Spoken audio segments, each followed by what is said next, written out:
Money is what money does.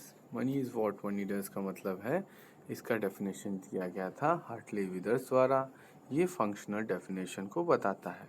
तो मैं आपको बताऊंगा इस वीडियो में क्वेश्चंस के साथ साथ उसके रिगार्डिंग जो भी और क्वेश्चंस बन सकते हैं उसको भी डिस्कस करेंगे। और क्वेश्चंस के अंदर के जो टॉपिक्स हैं, जो प्रॉफिट टेबल जैसे इन्वेस्टमेंट ऑफ अ बैंक लिखा है, कॉल मनी क्या है, अब कैश रिजर्व क्या है, क्या डिस्काउंटिंग ऑफ बिल आएगा कि नहीं आएगा, तो इसके बारे में भी आपको बता दूंगा। तो मेरा नाम है अर्पित और आप देख रहे हैं स्टडी बैम चैनल। चलिए शुरू करते हैं। तो पहला क्वेश्चन आपका पहला क्वेश्चन है money is what money does. तो money is what money does का मतलब क्या हुआ, ये फंक्शनल डेफिनेशन को बता रहा है। फंक्शनल डेफिनेशन का मतलब जैसे कि कोई पूछे टीचर कौन है, तो टीचर कौन है तो आपने क्या कहेंगे, टीचर वही है जो टीचिंग करे। जैसे मैं एक टीचर हूँ, आप एक स्टूडेंट हैं, लर्नर कह सकते हैं आपको। तो money is what money does का डेफिनेशन जो दिया था हार्टली विदर्स भाई ने दिया था, इन्होंने ही दिया था, हार्टली विदर्स ने। आपको एक और क्वेश्चन पूछता हूँ, मैनेजमेंट क्या है, तो आप कहेंगे management is what manager does. तो ये भी आपका क्वेश्चन वही है। आप इसके डेफिनेशन को बताइए किसने दिया था, मैंने आपको हिंट दे दिया, ये भी इम्पोर्टेंट क्वेश्चन में आएगा। Profitable investment of a bank do not include. तो कॉल मनी जो है, कॉल मनी क्या होता है, कॉल करके पैसा मांगना। यस, आपने सही सुना। ये क्या करता है, बैंक ए जब बैंक बी से पैसा मांगता है एक दिन के लिए फॉर 1 डेज और may be said for an hour, तो इसको बोलते हैं कॉल मनी। कॉल मनी जो होता है इस पे रेट इंटरेस्ट चार्ज करता है और ये आपका प्रॉफिटेबल इन्वेस्टमेंट की कैटेगरी में आता है। कैश रिजर्व क्या होता है अब सर कैश रिजर्व वो होता है, एसएलआर इसको बोलते हैं। इसको कुछ बैंकों को अपने पास स्टैट्यूटरी लिक्विडिटी के फॉर्म में कुछ पैसे रखने होते हैं। आप जाते हैं बैंक तो आपको बैंक पैसा नहीं दे तो कैसा लगेगा, इसीलिए बैंक्स क्या करते हैं, अपने पास कुछ सर्टेन अमाउंट लिक्विड के फॉर्म में रखते हैं साहब। तो साहब रख दिए वो, तो अब बताइए ये अनप्रोडक्टिव हो गया कि नहीं, कोई भी पार्ट इसका प्रोडक्टिव हो गया, तो नहीं हो गया।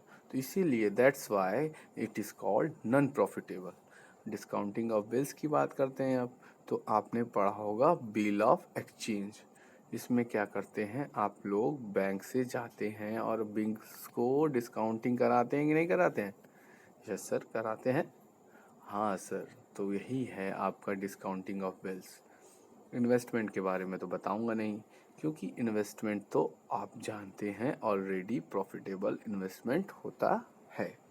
तो नेक्स्ट क्वेश्चन की बात चलते हैं, स्टेट बैंक ऑफ इंडिया। तो स्टेट बैंक ऑफ इंडिया किस कैटेगरी में आता है सर, ये तो पब्लिक सेक्टर बैंक है। नहीं, आपने गलत सुना, ये पब्लिक सेक्टर बैंक नहीं है, ना ही ये कॉपोरेटिव बैंक है, ना ही ये प्राइवेट बैंक है। ये एक्चुअल में है नेशनलाइज्ड बैंक।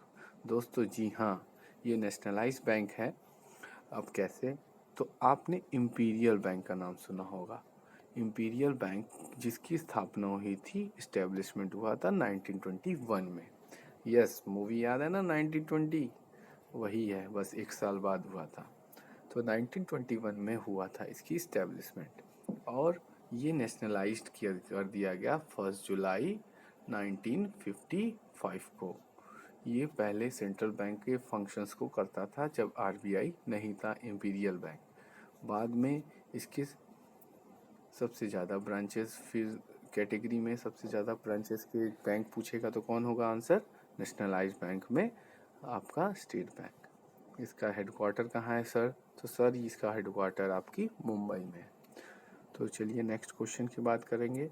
आपसे ये पूछ सकता है कि कितने इस समय प्राइवेट बैंक है और पब्लिक सेक्टर नेशनलाइज्ड बैंक है। तो आप ये क्वेश्चन नोट डाउन कर लें। फर्स्ट इंडियन बैंक कौन से हैं, तो इसका आंसर होगा पंजाब नेशनल बैंक। इसका कोई क्वेश्चन अलग से नहीं बनेगा, आप इस पर ज़्यादा रिकमेंडेशन ना दें तो अच्छा होगा।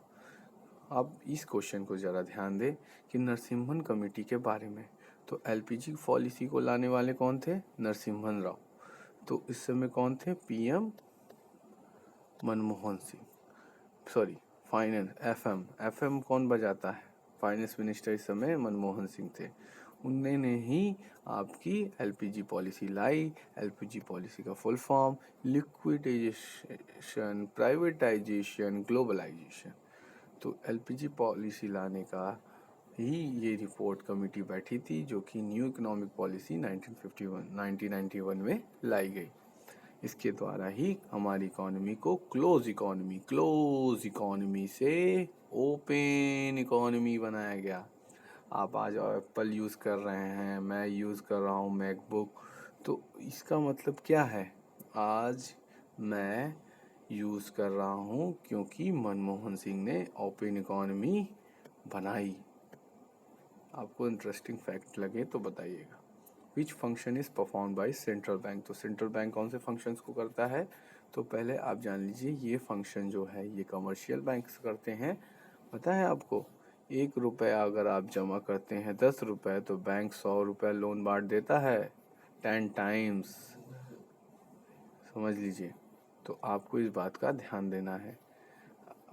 Custodian of cash reserve banks कौन है? ये भी कमर्शियल बैंक। डिस्काउंटिंग कौन करते हैं? ये कमर्शियल बैंक। तो आपका फंक्शन जो है ओनरशिप वाला बचा।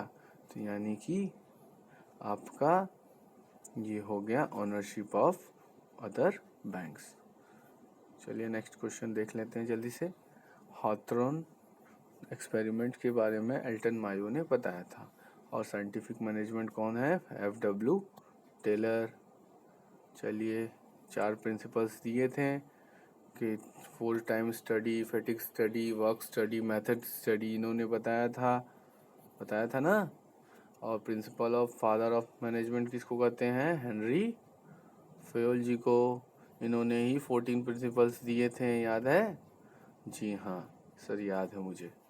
तो ये है आपका फादर ऑफ मैनेजमेंट। और एडमिनिस्ट्रेटिव मैनेजमेंट के कौन से हैं? मैक्स वेबर, इसका थर्ड का।